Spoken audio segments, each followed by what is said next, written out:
February 8th, 2013, I watched Kobe Bryant teach his teammates a lesson. Now, it was rumored at that point that Dwight Howard and some of the other Laker teammates were a little bit upset at Kobe's shot attempts and shot selection. So what does Kobe do this game?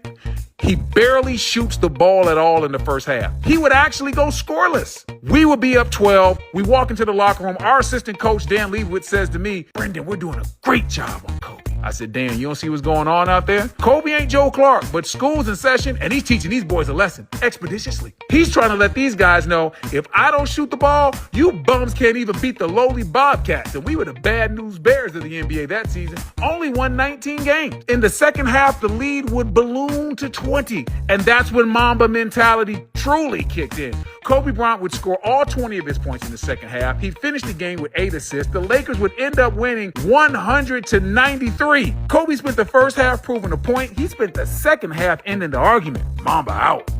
These are the tales. The tallest tales.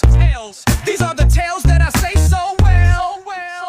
I got Byron Russell absolutely destroyed one day in practice by Michael Jordan. And nobody knows the reason why except for me and Mike. I switch out on Mike. He's behind the three-point line. He says, "You better come guard this." I say, "Yeah, whatever." I take 2 steps back. He shoots it with confidence. Bricks it, though. Looks like Carlton Banks when he played for Bel Air Prep. Thought I was being funny. I shot Mike a little wink and a smile. He wasn't amused. For the rest of practice, Byron Russell actually had to guard Michael Jordan, and he was on fire, hitting shot after shot. Every time he hit a shot, he'd look at me. Now, I know Mike was about 31 years old, but he looked 21 if you ask me. Mike was talking his trash and everything. Told Byron Russell, "They call you the human highlight reel. Not because you have any highlights of your own, but because you're in all of mine." Thought that was a little cold-blooded, but that's how Mike gets down. Final shot of the scrimmage, he actually shoots a 3, all net, wins, and walks off the court staring at me. Byron Russell was like, "Dog, what the hell was that all about?" I said, "I don't know, man. Michael tripping today, huh?" These are the tales. The tallest tales. These are the tales that I say so well.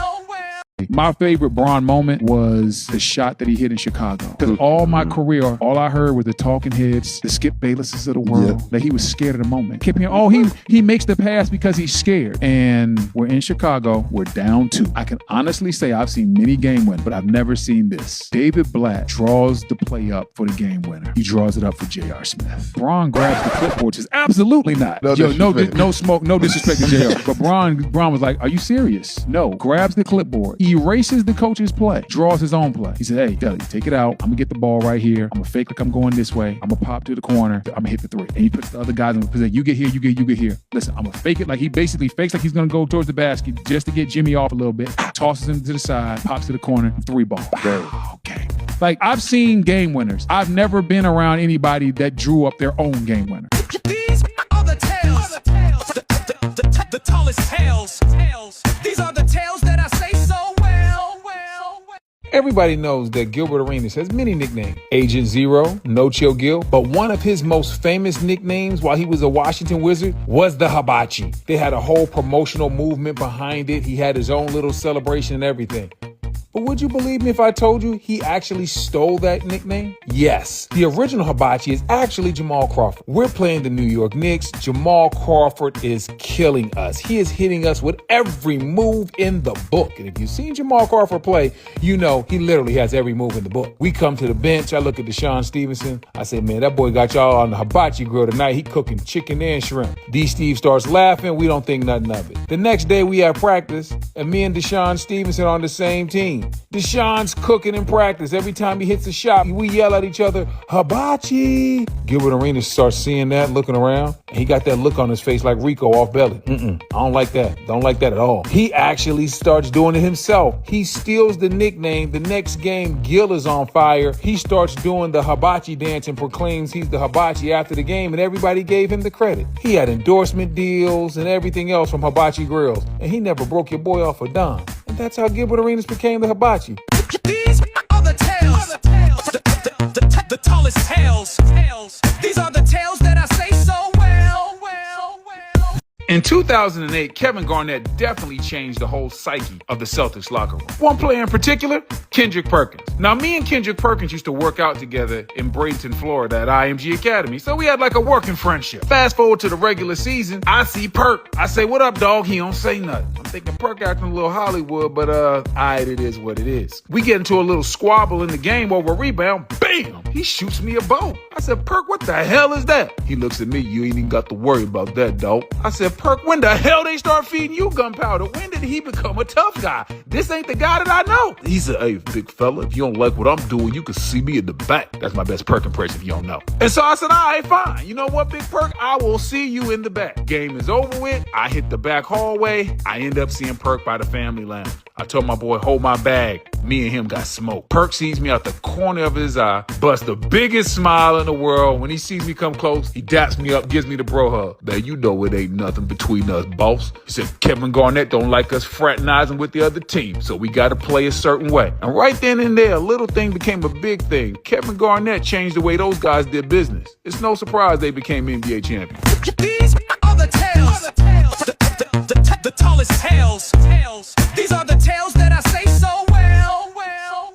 Iman Shumpert is one of my favorite teammates of all time. The reason why? Because he talks about himself in the third person. J.R. Smith and Iman Shumpert get traded to Cleveland halfway through the season. My very first conversation with Iman, he says, "Man, I can't wait to get out and transition with this squad. I know LeBron James is going to throw Shump the lob." My first thought is, who the hell is Shump? Yo, he doubles down. He says it again. Yeah, see, sometimes when I was in New York, I'd get out in front of the pack and they just wouldn't throw it up to Shump. At this point, I'm confused. I look at JR, I'm like, "Hey, man, did we trade for somebody else? I thought it was just you two guys." JR starts laughing. I'm more confused than a chameleon in a bag full of Skittles. He said, "Listen, if you don't know Iman, he talks about himself in the third person, so just get used to it." I look at JR, I look at Iman. I say, "You know what, man, it's different, but I can get down with it. Hey, LeBron, make sure you throw Shump the lob." These are the tales, the tallest tales. These are the tales that I say so well. Let me tell you about the time one of my Washington Wizard teammates that was known for leading Bible study would completely flip the script, threaten to beat up everybody in the locker room, and then try to go right back to doing the Lord's work. This is a little story about a guy named Mike James. Now, if you don't know, Mike James is a journeyman point guard from the early 2000s. It was rumored at this time that he was leaking information to the media about the Gilbert Arenas guns in the locker room situation. That's the tallest tales for another day.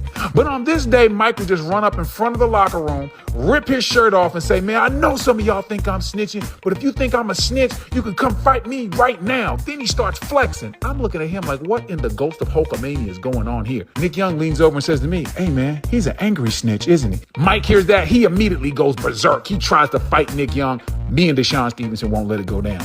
I start looking at Mike. I said, "Mike, who are you actually talking to anyway?" He would say something that would let me know he was completely unhinged. He said, "I ain't talking to nobody, but I'm talking to everybody." Come again and say, "What?"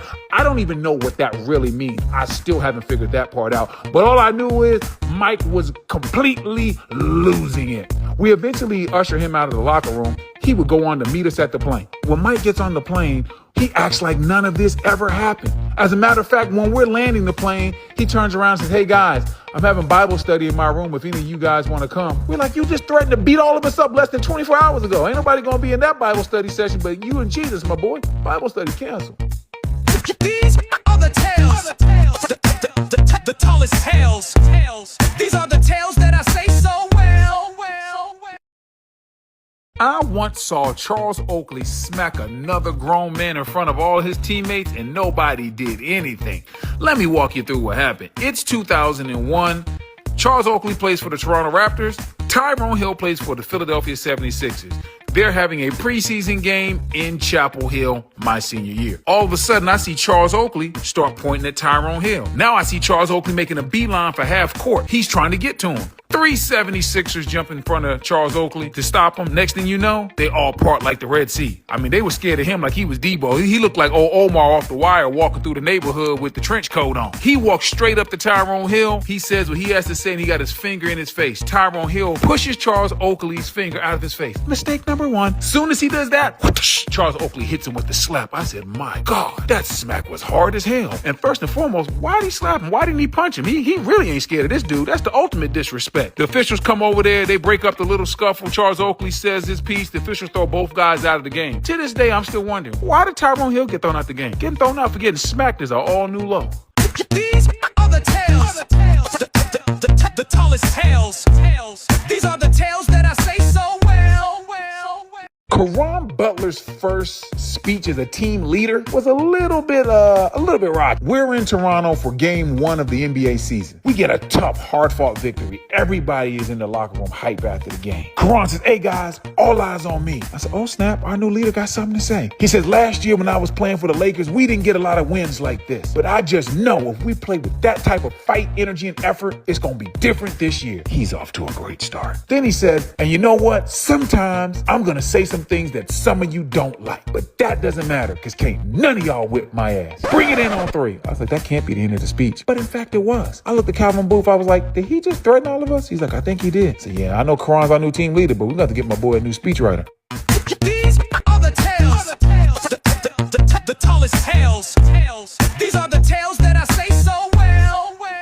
UNC legendary coach Dean Smith used Brad Daugherty as an example to totally change my basketball trajectory. Coming into Carolina, I was a 320-pound incoming freshman. That's right, I was a big buddy Benz. Coach Smith said, "Brendan, there have been 2 players that have come into our system with your type of NBA potential, but yet a serious weight problem." He said, one is Brad Daugherty. The other one is a guy by the name of Jeff Crumpton. I said, "Coach, we all know who Brad Daugherty is. He's a legend. But who's Jeff Crumpton?" He said, "Exactly." And then he proceeded to kick me out of his office because in his mind, either I was going to realize my potential or I was going to fall to the wayside. I'm proud to say when I set foot on UNC's campus, I had dropped weight from 320 to 285 because in my mind, I was going to become Brad Daugherty. I even had a Brad Daugherty basketball card that I kept with me at all times throughout my Carolina basketball career. When I got to the pros, I was never as good as Brad Daugherty. But 14 years later in the NBA championship, I think I made him and Coach Smith proud.